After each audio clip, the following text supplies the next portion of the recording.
So we can use a bit the Vipassana practice to strengthen our Vipassana, but then also to help us stop reacting to things with attachment and aversion.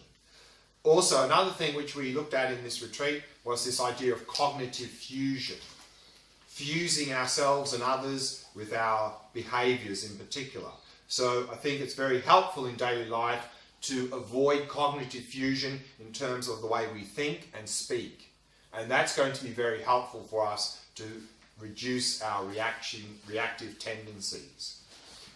Another thing, of course, we can do is when we are faced with difficulties in our daily life, normally, of course, when we're faced in a difficult situation, we immediately label that as problem.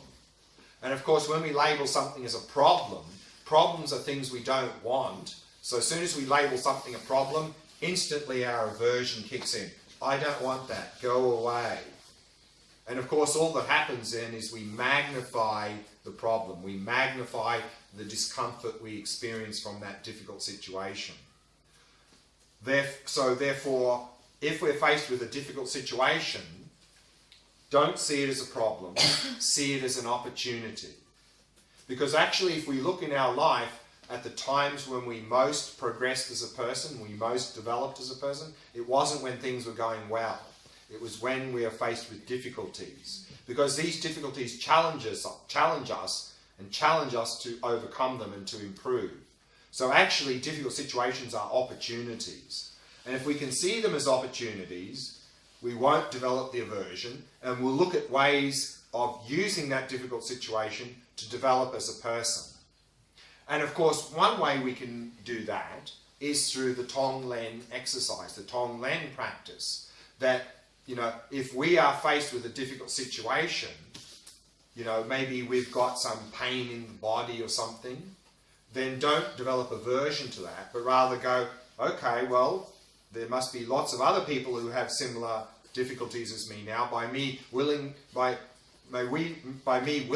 accepting this pain, may all others be free of theirs. So we can use that for the Tonglen exercise, developing love and compassion for others.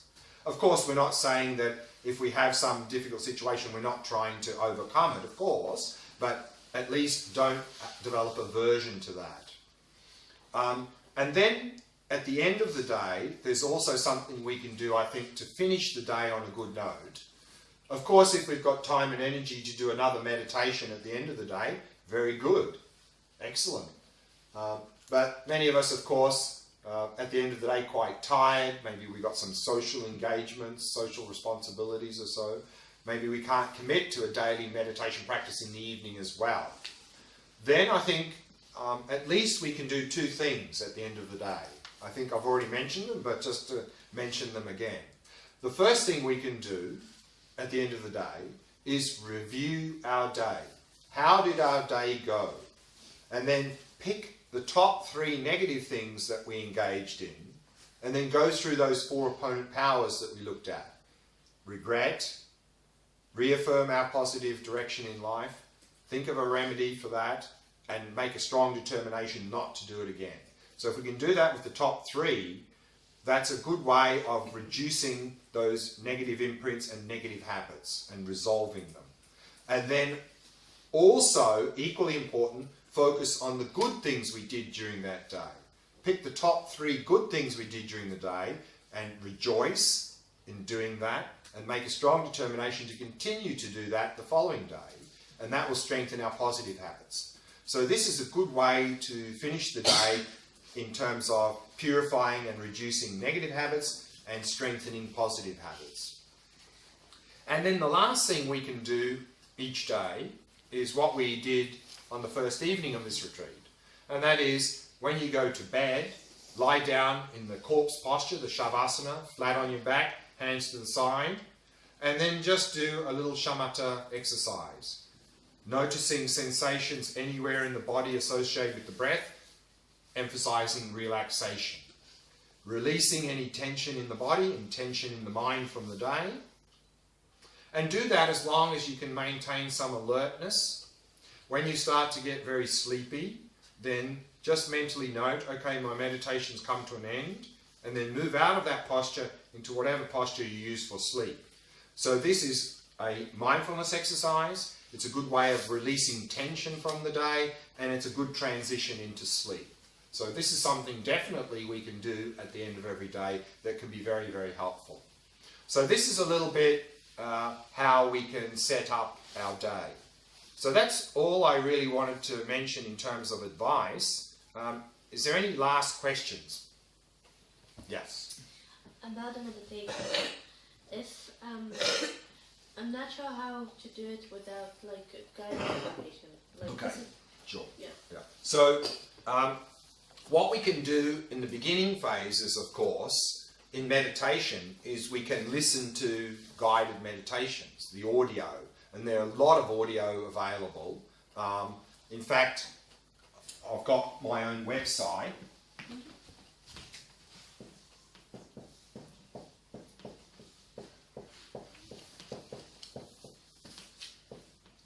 GlenSvensson.org, and I put a lot of materials and audios from teachings and meditations and so forth.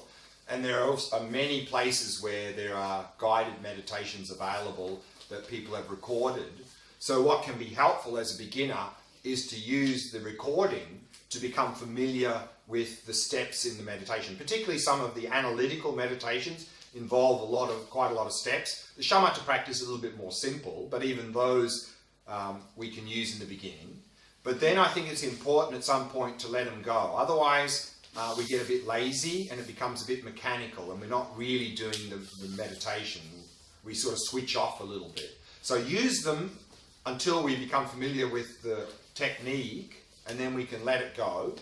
But then what you can do after some period, maybe we want to check whether we're actually still doing it right or not. Maybe we've started to invent all sorts of things. So then after some months or later, we can listen to them again. Or if we find that we need a little bit of inspiration, then you can listen to it again to maybe get a bit of inspiration. So you can use the recordings in the start to become familiar with the meditations. Then slowly we can let go of those. Okay. I also wanted to ask something off the subject of Sure. meditation. Yeah? I wanted to ask if people, if you reach enlightenment, yeah, and you don't have attachment, okay, does that mean that you don't have a preference to things? Your preference is that, is this beneficial or harmful for me and for others? And other than that, I don't have. Well, I'm sure they have certain taste. They maybe prefer to eat this food than this food, but... And it's not attachment to prefer some food over other food? No, I mean, probably that the person would be judging it, is this more nutritional or not, you know? Yeah. They're not going to be eating something that tastes nice but is damaging the body. They're probably not going to be too concerned about having to have that nice tasting thing that's harming their body. Okay, and what about people? Do they still prefer some people over other people, like family or friends? Well, if love... I mean, of course we're all equally wishing everyone to be happy and be free of suffering. Yeah. But the reality is, of course, we have different relationships with different people. Yeah. So, you know, if we have a partner, of course we're going to spend more time with them and maybe be more intimate and so forth. So an enlightened person's not going to go, oh, okay, now I'm enlightened, my friends, I'm not going to spend any time with you because I have to spend the same amount of time with everyone else. Not the fact that you have to spend the same time. No, they won't. I get, but will it matter who you're spending the same time with? Will it matter? Yeah. Well, they're going to be focused on others. So they're going to be spending their time where they feel is most helpful for others. Because their focus is going to be helping others. Yeah. So if it's more useful to spend more time with this person, they'll spend more time with them. Is that the question? Well, then it does goes well. Well, I understand the concept of equanimity. I understand that it's not that you love everyone the same way, that you want them to be happy. Equally, yeah. Yeah, equally. Correct. But are there people, if you're enlightened, okay, and you don't have a family? Yeah. Are there still people that can be your friends more than other people. Everyone will be your friend. At the same way. No, of course not. Because for some people who are behaving badly, you're probably going to be using very forceful behavior to help them. Yeah, but is there a relationship that's not about benefiting anyone? Can I be friends with someone without helping him, just to be friends with? For my own. Just to pass the time with idle chit-chat. Well,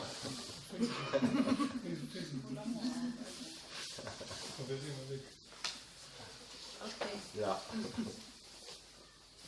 This is also an unrelated question. Sure.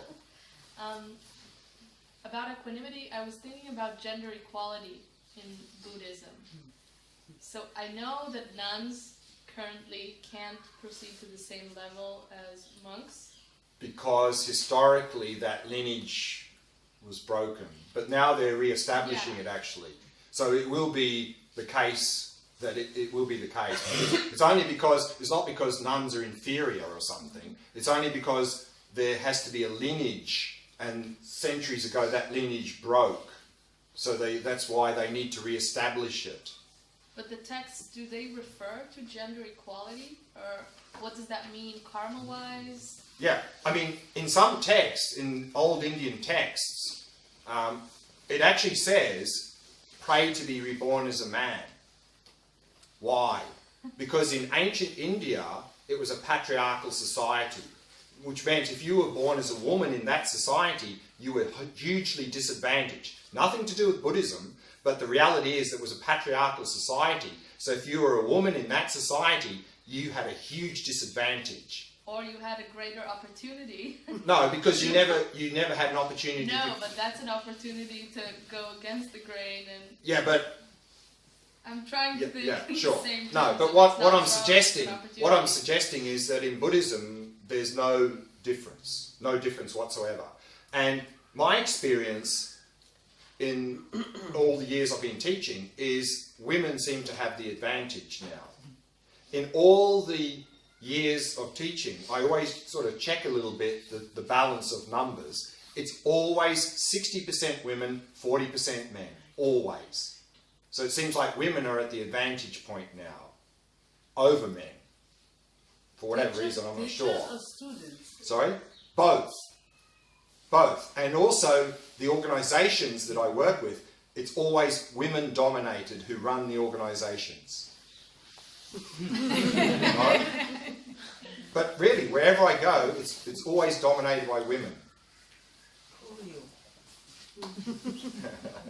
So I think it's shifted a lot, and now I think women have the advantage. And Buddhism has, like the old traditions, they're obviously building on top of one another. Are they renewing?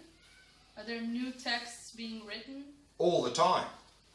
I mean, the Buddha taught, and then the great Indian masters wrote texts, and then the Tibetan masters wrote texts, and now I think as Buddhism takes hold in the West and you get Westerners who really reach very high levels, they will probably start to write texts, because for Buddhism to flourish, it has to adopt a form that is digestible for the culture.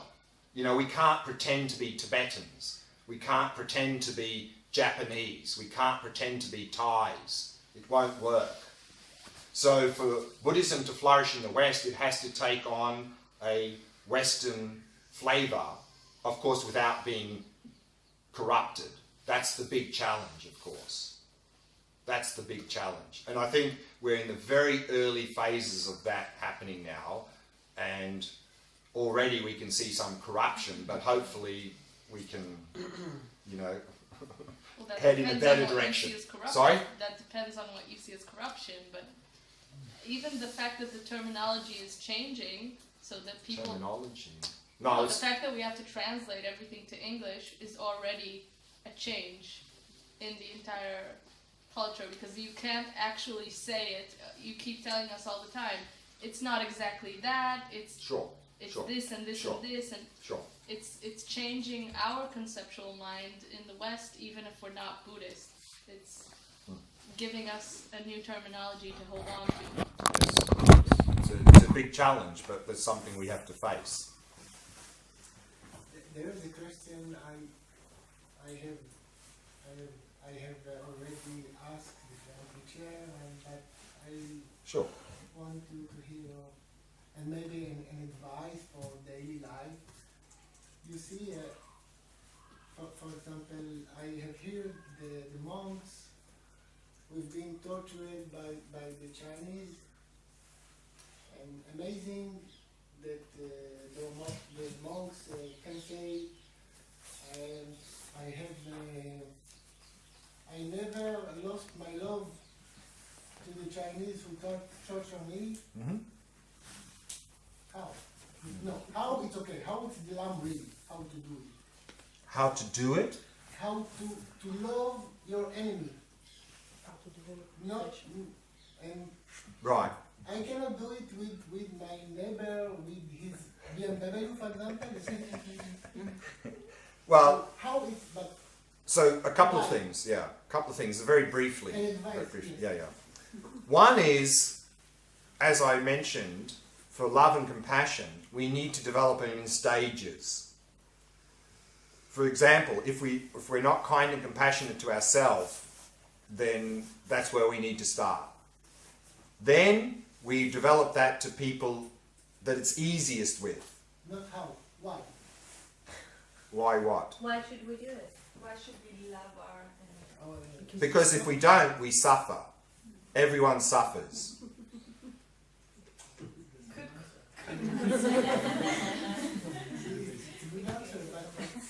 It is the fact. I mean, we see that in the world today. I mean, the Dalai Lama has said, like, you know, the world is too small to have this distinction of us versus them. It doesn't work. It's just a mess. The world suffers. It doesn't work.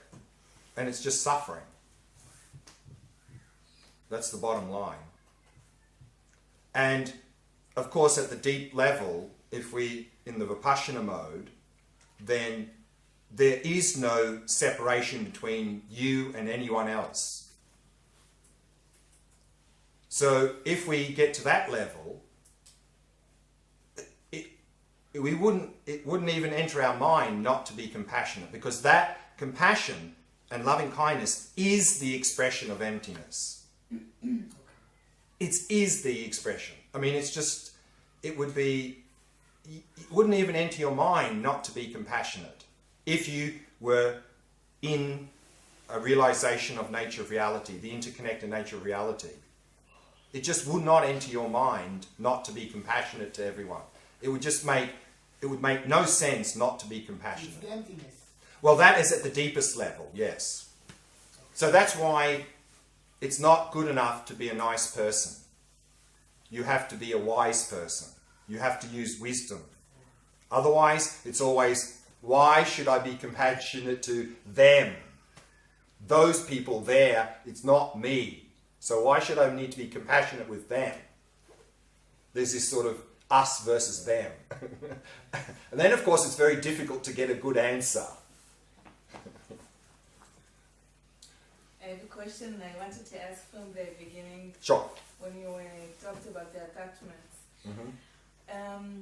Is it by the Buddhism attachment or wrong to enjoy from material things like food, like good food? Absolutely not. I think I mentioned that at the beginning when I talked about the 8 worldly concerns. We talk about this renunciation, giving up. Often they talk about giving up the 8 worldly concerns. It's got nothing to do with giving up good food or giving up your BMW. What we need to give up is an unhealthy attitude to these things. So Buddhism is not saying it's bad or wrong to enjoy a nice meal. Buddhism is saying if we have craving and attachment to nice meal, we're going to suffer. So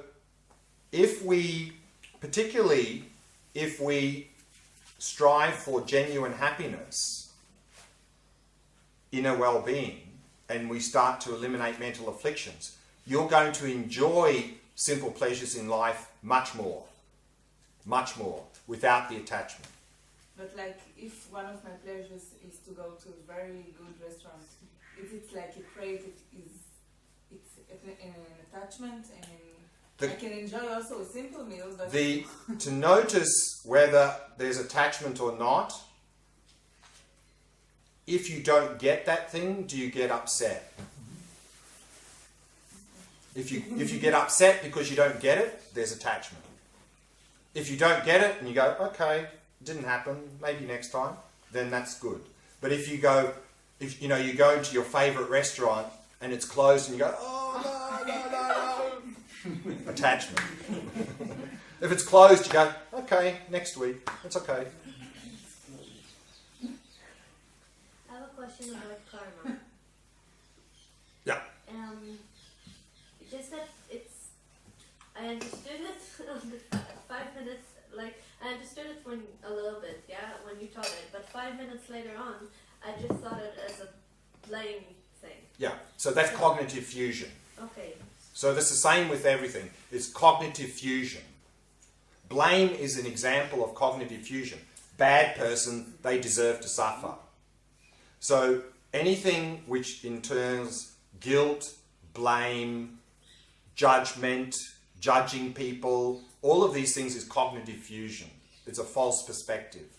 Yeah, but you said like that we have sometimes similar experiences. You talked about 4 results of karma. Yeah. Okay, and Similar one of them was experiences. similar experiences. Yeah.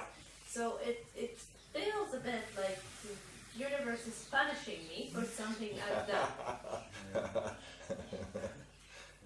If you know, the nature of fire is to burn, Yeah. so if you put your hand in and it gets burned, are you getting punished for something? No, because that's the nature of fire, is to burn. So it's cause and result. So is there someone punishing you? No. Okay.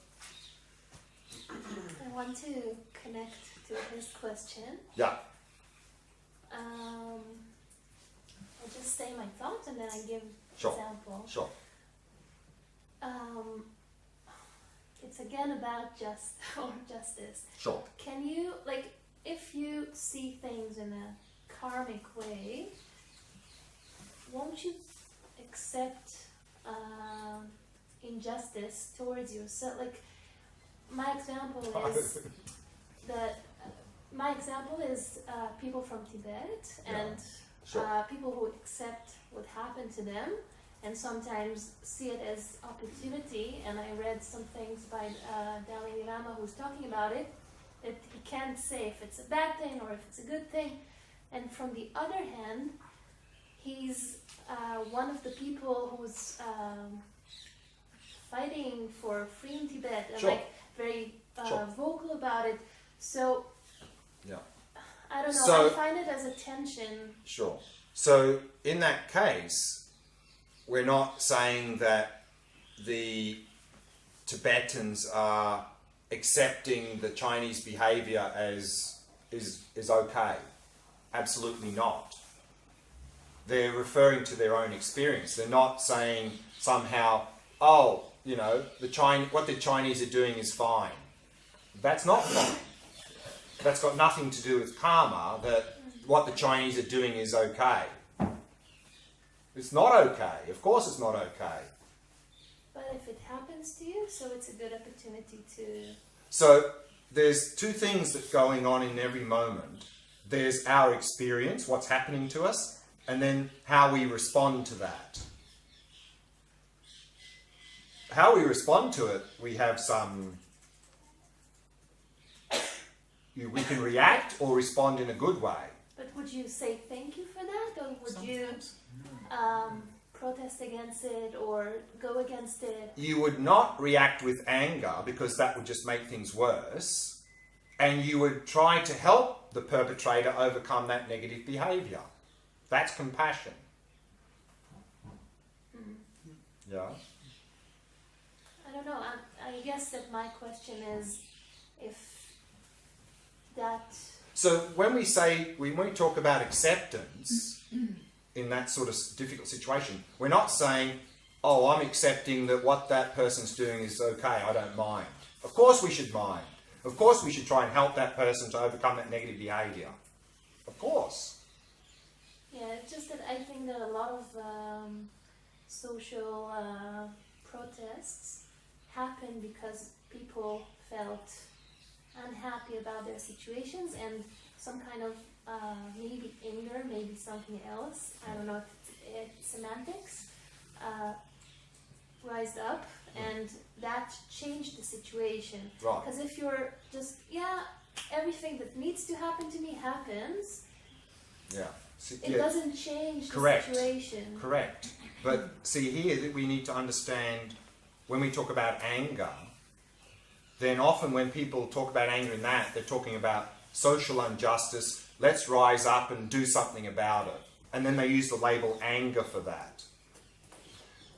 When Buddhism uses the word anger, it's not talking about rising up against social injustice. Anger is the intention to harm.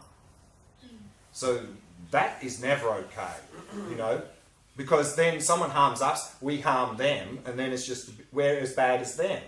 So when Buddhism says don't have anger, Buddhism is saying don't be like the perpetrator and react by harming them. That's not up. So what normally in general talk we say social unrest, rise up in anger, make a change. Buddhism is saying social unrest, rise up with compassion and wisdom, and to help stop that behaviour. That's what Buddhism is saying. So I think sometimes it's the use of words, then we get into this, Buddhism is saying don't do anything and just accept everything and nothing will change. Buddhism is not saying that at all. Yeah. Is vegetarianism, is it a part of virtual action in Buddhism? Virtuous action? Yeah. Okay. Often the question comes like, do you have to be vegetarian to be Buddhist? And the answer is no. And one of the virtues is to give up killing. And we can follow that at many levels. At the very base level, of course, stop killing humans, which, of course, in any society we do that, we usually get locked up in jail. Then, of course, we can move to another level of stop killing animals. Another level could be stop killing animals indirectly by eating meat. And then we can go, so we can become vegetarian. And then we can go, well, there's still animals being harmed, so we better become vegan, because animals are still being harmed. But then if we're vegan, we go, well, actually we better be an organic vegan, because any stuff I eat that has pesticides, bugs are killed, so I have to be organic vegan. But actually any organic produce that's being dug out of the ground is killing worms, so I better not eat anything dug out of the ground, and I better not eat even any organic grains, because when they were harvested, bugs were being killed. So I better just be a fruitarian, eating fruit dropping from trees, but even that might crush some bugs on the ground. So actually I better not eat anything at all. And actually I better not walk out the door, because I might accidentally squash a bug. And even if I'm inside, I better wear a mask so I don't accidentally swallow a fly. I mean, the bottom line is we can't act without some harm being done, directly or indirectly. What we're trying to do with this ethics, the not killing, is in the best possible practical way that we can manage to reduce our negative impact on the planet. That's all we can do. So if we can become vegetarian, good. If we can become vegan, great. So whatever level we can manage. Of course, historically in ancient Tibet, if you didn't eat meat, you died, because there was no nutrition. Of course, now in India, Tibetans in India, a lot of good food. And so the Dalai Lama is very much encouraging Tibetans to become vegetarian. So again, is to, from our own side, try to reduce the negative impact as much as we can in a practical way. That's how we are to see that. Okay, then you mean a part of the Buddhist non-vegetarian? Part of Buddhist? Some Buddhists. Yeah, sure. Yeah, Dalai Lama, because he tried to become vegetarian some years ago and he got jaundice, he got very sick. And then the doctors told him he needed to eat a little bit of meat. So he does that for his health reasons. Okay, last question, then we better wrap it up. Yeah. About the concept of me, can you present the common thinking and say where we're wrong? Sorry? Can you present the common thinking about the concept of me? Of me? Of me. Meat? Of me. Me? Of I. Of I. Yeah, so I didn't understand the question. The common concept. The wrong common concept, right? Because if you say we're not getting something, right? Right. We're not getting something right. So, No, I don't know. What's your question? Are you asking about the person? no, the concept of me in the person. The concept of Self? I in the person.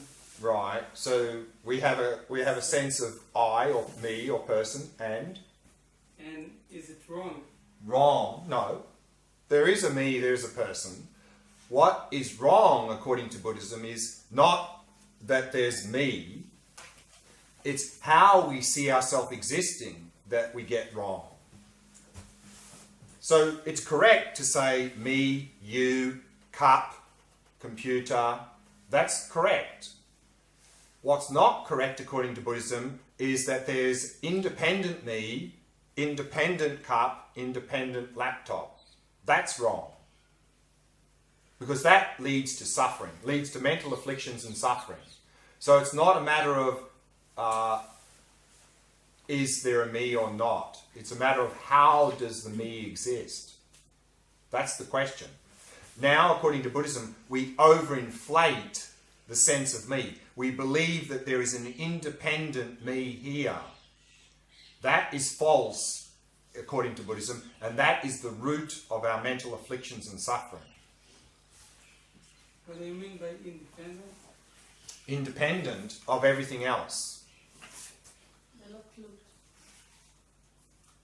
We do. Instinctively we have a sense that this me here doesn't seem to depend on anything else to exist, does it?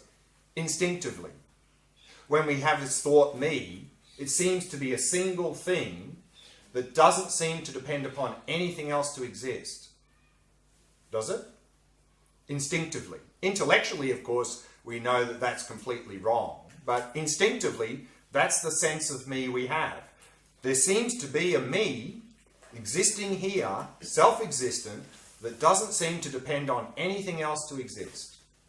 That, according to Buddhism, is a false sense of me.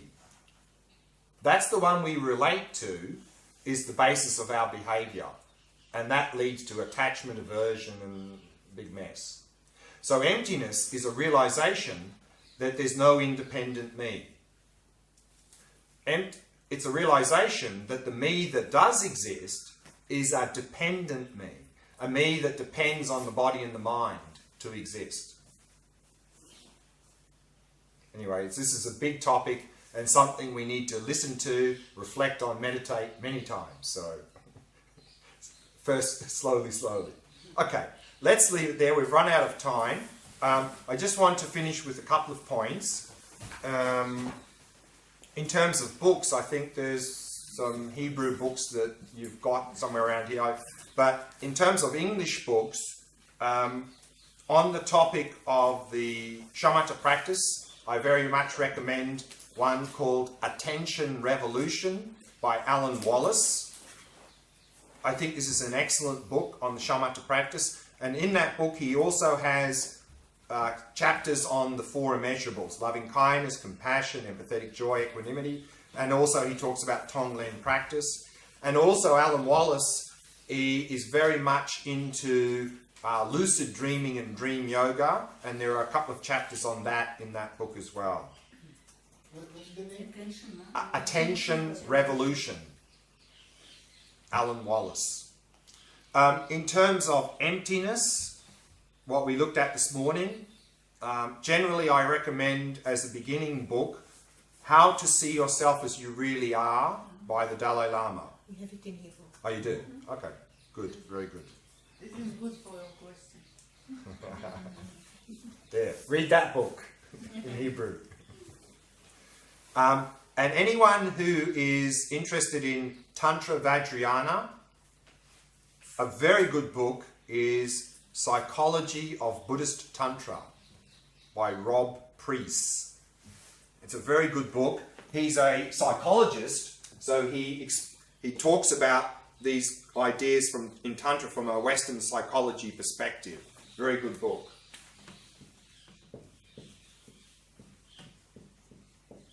Rob Priest, he's English. What's the name of the book, please? The Psychology of Buddhist Tantra.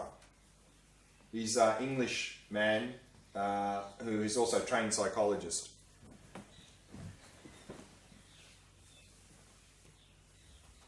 And as I said, that's my website, so anything you find there, materials, audio, video, help yourself.